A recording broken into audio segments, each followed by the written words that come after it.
जे institute of applied art मधून pass out झालेल्या या गँगनं जगातल्या ॲडव्हर्टायझिंग आणि डिझाईन इंडस्ट्रीवर आपला ठसा उमटवला आहे. आम्ही शिकलो इथे आणि प्रोफेशनमध्ये जाऊन जे केलं आहे काम ते परत जे नवीन स्टुडंट्स आहेत त्यांना परत द्यायचं. एकत्र आणून म्हणजे एवढे दिवस ते विखुरलेले टॅलेंट्स होते ते सगळे एकत्र येऊन एक मोठी बॉडी फॉर्म करायची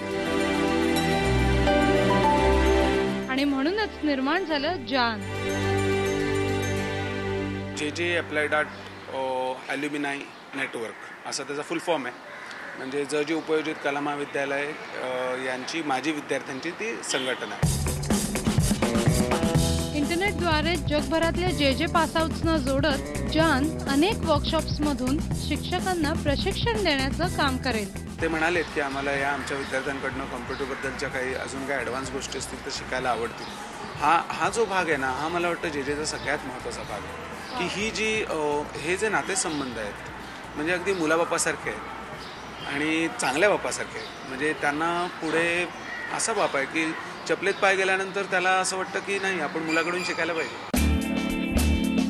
थोडक्यात काय एका प्रकारे इन्स्टिट्यूट अपडेट करायचं एक माध्यम होऊन जाईल जान. जे मध्ये जानमुळे एक नवी जान येईल यात काही शंका नाही. व्हिडिओ जर्नलिस्ट प्रवीण शेट्टीसह प्रियांका देसाई, IBN लोकमत, मुंबई.